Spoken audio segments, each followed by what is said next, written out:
অনুপ্রবেশ করে। তারা রাগান্বিত হতে পারে না, রাগান্বিত হয় না, মানুষকে ইজ্জত করতে জানে, সম্মান দিতে জানে, ভালোবাসতে জানে, ঠিক কিনা? এটা হচ্ছে আহলে সুন্নাত ওয়াল জামাতের আকীদা, ঠিক কিনা? এটা কি আহলে সুন্নাত ওয়াল জামাতের আকীদা? আমার বাবাজি, আমরা আহলে সুন্নাত ওয়াল জামাতের আকীদায় মৃত্যুর আগ পর্যন্ত বিশ্বাস করে যাব। যতটুকু সাধ্যের আমাদের কোলায় ততটুকু আমরা পালন করে যাব। আপনি যদি সুন্নি তরিকায় জীবন শেষ করে আপনার আমল নামার মধ্যে ত্রুটি বিচ্যুতি থাকলো, সেই দামানটা ধরার কারণে আল্লাহ পাক আপনাকে মাফ করে দেবে।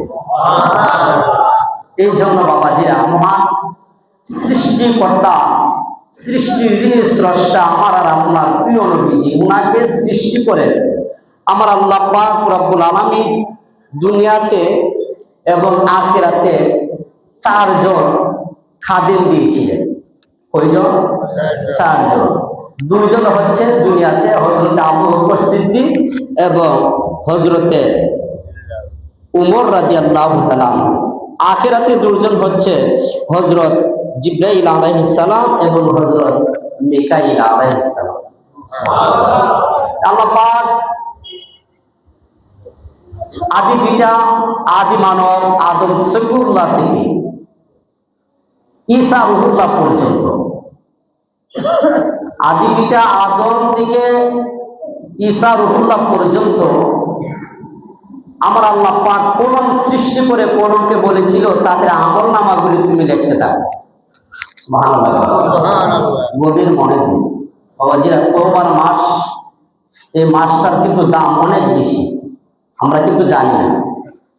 আদম আলাইহিস সালাম উনার থেকে যখন বংশ পরম লিখতে শুরু করলেন, কি লিখলেন? কলম। আল্লাহ পাক উনার আদেশ পালন করলে, পুরোপুরি ভাবে পালন করলে তাদের জন্য জান্নাত, আর আল্লাহ পাকের আদেশ অমান্য করলে তাদের জন্য জাহান্নাম। কার জন্য?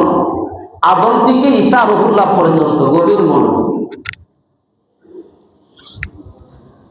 কলম আদম নবী থেকে প্রত্যেক নবীর জীবনী লিখতে শুরু করলেন। কারো কোনো প্রমাণ নাই, আল্লাহ পাকের হুকুম পুঙ্খানুপুঙ্খানুভাবে পালন করতে হবে, অমান্য করলে আমার আল্লাহ পাকের গজব, জাহান্নাম।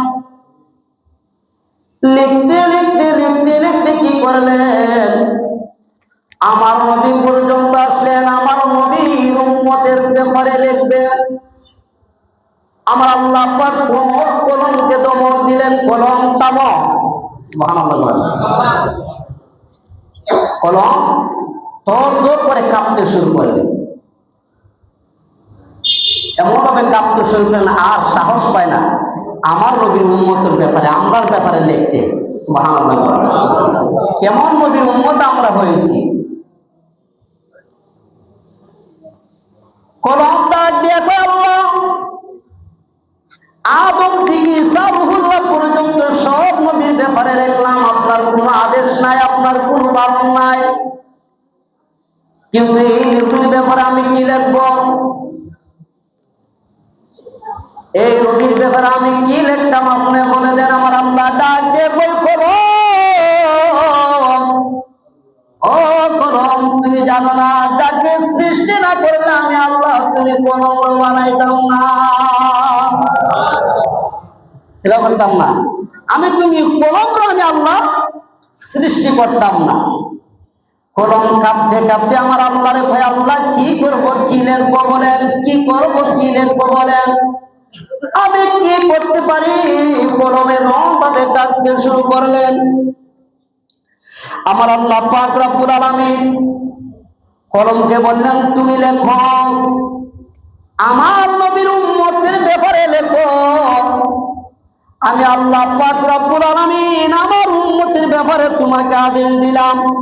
আমার হাবিব কামলেওয়ালা নবী মুহাম্মদ রাসূলুল্লাহ সাল্লাল্লাহু আলাইহি ওয়াসাল্লাম সকলের চোখে চুমা দেন। এর হাকিকত আমরা জানি, অনেকে জানি না। যে ব্যক্তি আমার নবীর নাম মুবারক শোনার সাথে সাথে সাল্লাল্লাহু আলাইহি মুহাম্মদ বলে চোখে লাগাইলে তার চোখে কোনোদিন বিরাম হবে না মৃত্যুর আগ পর্যন্ত।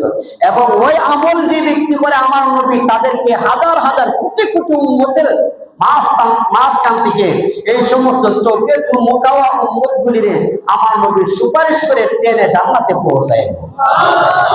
এটা আমরা কি আজ থেকে চোখে চুমা বন্ধ করবো না, জারি রাখবো? আরো যেরকম বন্ধ না জারি জারি মনে যেন থাকে বাবাজির একটা ছোট আমলের কারণে আমার আর আপনার নাজাত হইতে পারে, ঠিক কিনা? একটু দূরের সঙ্গে পরে লা ইলাহা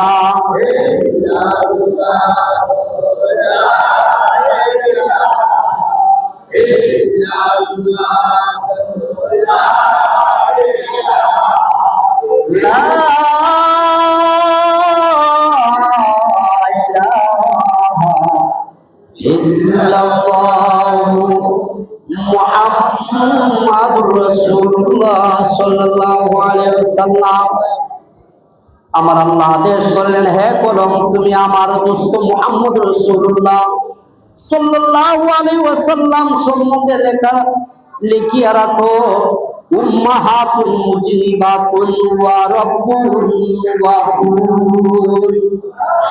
এ কলম তুমি লেখো, তুমি লিখিয়া রাখো, আমার নবীর উম্মত গুনাহগার হলেও আমি আল্লাহ যাকে ইচ্ছা তাকে আমি আল্লাহ ক্ষমা করে দেব। কারো কোনো বাধা দেওয়ার ক্ষমতা নাই, একমাত্র আমি আল্লাহ পাক রব্বুল আলামিন আমার উম্মতের ব্যাপারে আমি ক্ষমা করার এই সিদ্ধান্ত নিয়েছি। কলম লিখতে কি কলম কিন্তু তার আগে লিখতে পারে না, কলমের মুখ পেটে গিয়েছিল। আজ আমরা সেই কলম দিয়ে দেখি একমাত্র আমার নবীর তাজিম। ওই নবীর উম্মত আমরা হয়েছি, আমাদের নসিব কত খুশ নসিব, কত ভালো নসিব। গুনাহ করেছি, আল্লাহ বলছে গুনাহ করেছো আমি ক্ষমা করে দিব। কিন্তু আমার নবীর ব্যাপারে যদি তোমাদের কোনো সন্দেহ না থাকে, আল্লাহু আকবার বলেন, আমার নবীর ব্যাপারে যদি তোমাদের কোনো সন্দেহ না থাকে যাররা পরিমাণ, আমি আল্লাহ পাক রব্বুল আলামিন ওই দিকে তাকাবো না। আমি আল্লাহ পাক আমার নবীর ব্যাপারে মহব্বত তাজিম আর তাকরিম থাকার কারণে আমি আল্লাহ পাক মাফ করে দেব। আমরা সেই নবীর পক্ষে থাকতে চাই, কি কোন থাকতে চাই তো বাবাজিরা? নামাজও লাগবে, রোজাও লাগবে, তবে আমার আল্লাহ পাক বলছেন কি ওয়াযাকিরিনাল্লাহা কাসীরাও ওয়াযাকিরাত। সুবহানাল্লাহ বলেন। আমার আল্লাহ পাক রব্বুল আলামিন বলেন অধিক স্মরণকারী জিকির স্মরণকারী অধিক পুরুষ এবং অধিক নারীদেরকে আমি আল্লাহ পাক আমার জিকির করার কারণে আমি আল্লাহ তাদেরকে ক্ষমা করে দেব। তাহলে আমাদের মধ্যে জিকির আসেনি? আছে বাবা, থাকলেও কম। জিকিরের আমল আমরা করতে হবে গভীর রজনীতে। আমরা মতো কি আপনারা আমরা ঘুমাইলে 3 ঘন্টা ডাক্তার তুলতে না। আর আমরা যদি আমরা যারা চুলদারি পাইতে বয়স হয়েছে দরজা দিয়ে একটু টোকা দিল কে, ঠিক নেই, আমরার মতো ঘুম হয়। আপনার ইচ্ছা করলে বড়ি কাইলেও আপনারা ঘুম হইতো না, কারণ ঘুমের সময় শেষ হয়ে গেছে। এই সময়টা আপনারও শেষ হয়ে গেছে, আমাদের মতো আপনারাও একদিন ছিলেন, ঠিক কিনা? ঘুমাইলে ফেক কাটা লাগছে না, ফুল লইছে, আর এখন যা জীবন দিল আর ঘুমাই ধরে না, ঠিক নেই। কেন? দিন ফুরাই আসছে, আল্লাহ বুঝাচ্ছে আর কত ঘুমাইবা, এখন আমাকে ডাকতে থাকো। ঘুমের দিকে উঠা দেখছি আমি শুনছি আগে আমার বাচ্চা গাফুরুর রহিম নামে তোমার আল্লাহ, আল্লাহ বলিল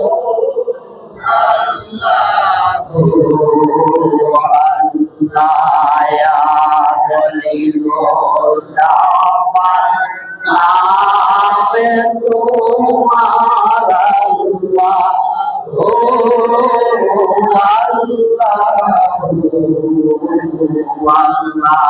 আসেননি জিকির আসেননি। রাত ঘুম ভাঙ্গা গেছে, ঘুম নাই।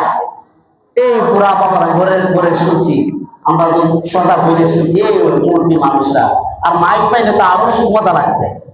না মসজিদ এখন তো তার আগে মসজিদ ছিল না, কিন্তু আমলের দিকে তাদের এই নবীর প্রেম নেনে এইভাবে মায়ার সুরে আমরা আল্লাহর জিকির করছিনি। আজকে নাই, আজকে আছে। আজকে আমরা ওই মোবাইল পাইছি পায়া মিডিয়াতে আমরা ঢুইখা আমরা এগুলো থেকে দূরে সরে গেছি। ঠিক নেই, আগের মানুষের ইমান আর এখনের ইমানের মধ্যে পার্থক্য আছে, রাত দিন পার্থক্য হয়ে গেছে।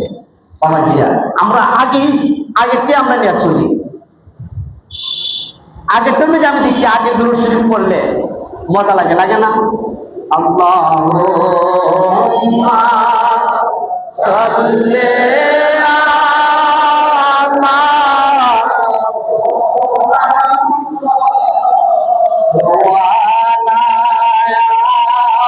আলি সাইয়্যিদিনা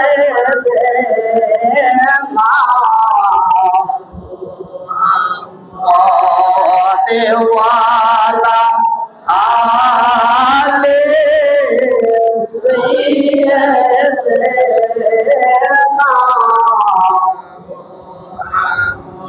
কবরের আযাব যদি মানুষ দেখিত গরবারি সারিয়া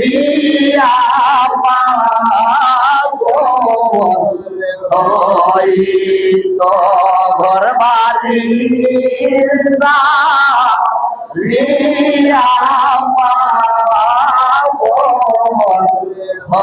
হইত আল্লাহুম্মা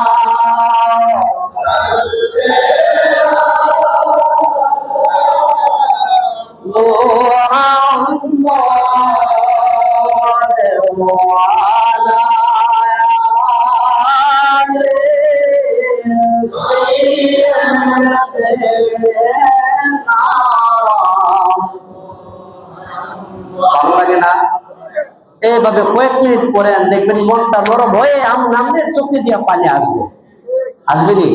এই রাতে ঘুমায় যখন ঘুমাইবেন ঘুম যখন বাইকা যাবে তখন এই দুরূদ শরীফ পড়বেন আর এই গাফুর রাহিম জিকির করবেন। আমার আল্লাহ পাক রব্বুল আলামিন আপনার জীবনে সব গুনাহ মাফ করে দিবেন। আল্লাহ বলছে বেশি বেশি করে জিকির করার জন্য, বেশি বেশি করে তওবা ইস্তেগফার করার জন্য। তওবা ইস্তেগফারের দরকার আছে না? আমরা তওবা ইস্তেগফার আমরা বেশি বেশি করে করব। তবে বাবাজিরা আমরা পাঁচ ওয়াক্ত নামাজ, আমরা মুসলমান ইমানদার, আমরার জন্য কিন্তু নামাজ। আপনি সিয়াসিটার যত হাদিস আছে সব খুলেন, আল্লাহ বলছে ইমানদারদের জন্য নামাজ। কার জন্য?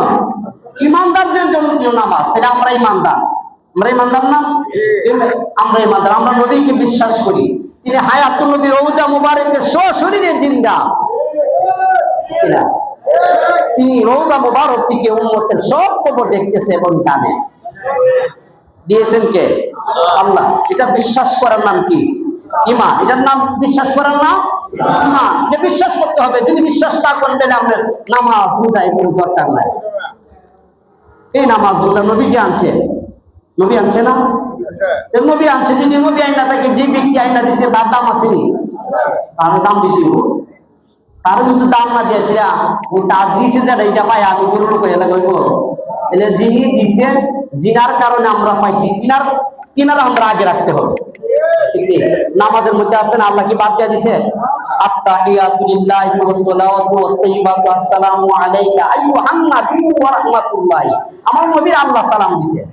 কি দিছে? আমার আল্লাহ দিছে সালাম। কারা দিছে? আল্লাহ সালাম হচ্ছে আইয়ুহান নাবিয়্যু, আর আমার সালাম হচ্ছে আসসালামু আলাইকা। এটা ইয়া নবী সালামু আলাইকা না, আল্লাহর সালাম হচ্ছে আইয়ুহান নাবিয়্যু। মনে রাখবেন আল্লাহর সালাম কি? আইয়ুহান নাবিয়্যু। অনেকে বলে হাদিসে, কুরআনে হাদিসে আইয়ুহান নবী বলছে, আমরা ইয়া নবী সালাম। আরে এটা তো আল্লাহ দিছে, তাহলে আমরা সালাম কি? আমরা সালাম হচ্ছে ইয়া নবী সালামু আলাইকা। ইয়া নবী সালামু আলাইকা নিচে আমরা সালাম, আর আল্লাহর সালাম হচ্ছে আইয়ুহান নাবিয়্যু। মনে থাকবে তো? তাহলে আল্লাহ পাক নামাজে রাখছে, রোজাতে রাখছে, সর্ব জায়গায় আযানে রাখছে, ইকামতে রাখছে, খুতবাতে রাখছে, সব জায়গায় আমার নবীরে রাখছে। তাহলে নবীরে বাদ দিয়ে নামাজ হইব না? ফজরের নামাজ পড়তে পাইছি, এ আগে সুন্নাত করতে হবে, পরে সুন্নাত নামাজ হইবনি। কিন্তু বলব হইতো না। তাহলে আল্লাহ পাক নবীর সব জায়গায় আগে রাখছে। কেন রাখছে? যে নবী ছাড়া আল্লাহ, আমি আল্লাহ দিয়ে আল্লাহ ছিলাম, আমি আল্লাহর প্রকাশ হইতো না। তাহলে এই নবীর তরিকা আমরা মানতে হবে, মানতে পারি। তাহলে আমরা নামাজ শিখাইছি আল্লাহ রসুলে শিখাইছিল কেমনে নামাজ পড়তে হবে। আমি দেখছি অনেকে নামাজ পড়তে গেলে কষ্ট পায়েন না, কপালটা দিয়েছিল মাথার এই জায়গাটা লাগাই দেয় দিয়া যখন বোঝা যায় খেলা কুটটা আমরা দিতেছে দেনি দেনি। তা আসলে কিন্তু জানে না, জানার অভাব, জানতে হইব না কি করতে হবে। কপাল নাক, কপাল নাক ডাকতে বলি, উদা উদা নাক লাগাইলে আবার হইতো না, আবার উদা কপাল লাগাইলেও হইতো না। নাকও লাগতে হইব মাটিতে, কপালও লাগতে হইব। এটার নাম কি? সেজদা। এটার নাম কি দা? এটার নাম কি দা? তাহলে সেজদা আমি যদি কপাল লাগাই মাটিতে লাগাইতে হইব সেজদা। যে ও গুরুর মধ্যে ফারাইতেছে দিকে অনেক দেহা দেহা গুরু দেহ সার গুরু দিকে মাটি পাইলে ইটা করে। তাহলে আমরা কি তাদের মতো? আমরা মানব জাতি আশরাফুল মাখলুক, আমাদের অষ্টঙ্গ দিয়েছে আমার আল্লাহ পাক। অষ্টঙ্গ দিয়ে আমরা সেজদা করতে হবে। কিটা করতে হবে? দুই হাঁটু, কপাল, নাক দিয়া সেজদা দিতে হবে, ঠিক নেই? যদি আমরা হাতের আঙুল পর্যন্ত মাটিতে রাইখা সেজদা দিব, যদি আমরা কোনি দিয়া দিয়ে ওই হইতো না। তাহলে মাসালাটা কি মনে থাকবো? আমি অনেক সময় মনে থাকে নাকি, অনেক সময় আমি এই গত পরশু দিন একজনকে দেখলাম, দেখছিলেন হাইডি জীবন তো শেষ, 60-70 বছর সেজদারা কেউ নিতে পারে না। তাহলে সেজদার মতো দিতে হবে, ঠিক নেই? একটা মাসালা বেশি বললে কিন্তু পারতেন না আমরা বহুদূরে খালি প্রতিদিন অতলাকে আমরা কেন বলবো। দিলে তাহলে আমরা 10 মিনিট তারিফ নামাজ একটা মাসালা, ঠিক না? তাহলে মাসালা মনে থাকবো তো? আমি কিন্তু বলেছিলাম, এটার জন্য আমি বারবার বলবো, প্রতিদিন বলবো, টাকুর নিচে কিন্তু কাপড় ফিলটা নামাজ হলে নামাজ হইতো না। টাকুর উপর রাখবেন, মনে থাকবো না। তাহলে সেজদা দিব কিটা? নাক কপাল দুলটা মাটির মধ্যে লাগায়, মনে থাকবো তো? জি। ইমামের ফিজিক কিতাব করলাম, সূরা কেরাত পড়তে পারবেন না আপনারা, কিন্তু সূরা কেরাত পড়তে পারবেন না, আপনাদের জন্য হারাম। কিন্তু ইমামের ফিজিক কিতাব করছেন ইমাম, সব নিব ইমাম, ঠিক আছে? সামি আল্লাহু লিমান হামিদা রব্বানা লাকাল হামদ আপনারা পড়বেন। এটা পড়া উত্তম, না পড়লে যে নামাজ হইতো না তা না, ঠিক? রব্বানা লাকাল হামদ পড়বেন, ঠিক আছে? তাহলে মাসালাকে আর বেশি দীর্ঘায়িত করি না, আমরা 5 ওয়াক্ত নামাজ পড়বো। আজকে কিন্তু এই দরবারের প্রতিষ্ঠাতা, আসলে এটা কিন্তু আমাদের বলার দরকার।